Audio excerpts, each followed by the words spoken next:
வணக்கம். தமிழ்நாட்டில் பெண்களுக்கான பாதுகாப்பு இந்த திறனற்ற திமுக ஆட்சியில் எங்கு இருக்கிறது? கிருஷ்ணகிரியில் 75 வயது முதியவரை கொன்றுவிட்டு 70 வயது மூதாட்டியை கற்பழித்திருக்கிறான். பல்லாவரத்தில் மனநலம் பாதிக்கப்பட்ட பெண்ணை ஆட்டோவில் கடத்தி கற்பழித்திருக்கிறான்.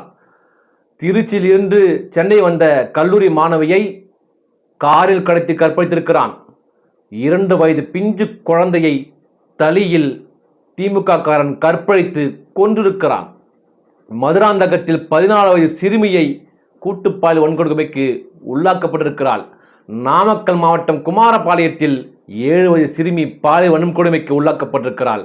தூத்துக்குடி மாவட்டம் விளாத்திக்குளத்தில் 14 வயது சிறுமி கழிவறைக்கு சென்றிருந்த பொழுது கூட்டு பாலியல் வன்கொடுமைக்கு உள்ளாக்கப்பட்டு கற்பழிக்கப்பட்டு 36 மணி நேரம் கழித்து கொல்லப்பட்டிருக்கிறாள்.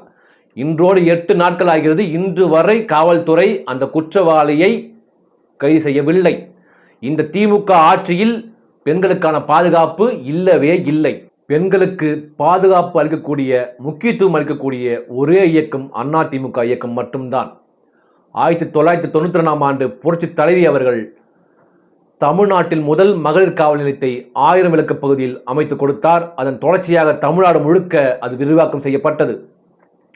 புரட்சி தமிழ் எடப்பாடியார் ஆட்சியில் பிங்க் பெட்ரோல், அம்மா ரோந்து வாகனம் எல்லாம் திட்டத்தை எல்லாம் செயல்படுத்தி தமிழ்நாட்டில் பணிபுரிகிற ஐடி கம்பெனி, ஆடை தொழிற்சாலை, கல்லூரி படிக்கிற பெண்கள் எல்லாருக்கும் ரோந்து வாகனத்தின் மூலமாக பாதுகாப்பை உறுதி செய்தார்.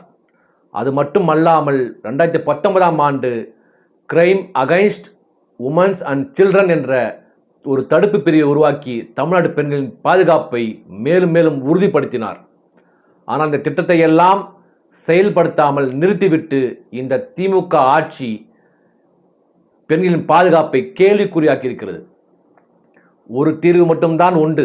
தமிழ்நாட்டில் இருந்து தீய சக்தி திமுகவை விரட்டி அடிப்பது மட்டுமே தமிழ்நாட்டு பெண்களுக்கான பாதுகாப்பை உறுதிப்படுத்தும்.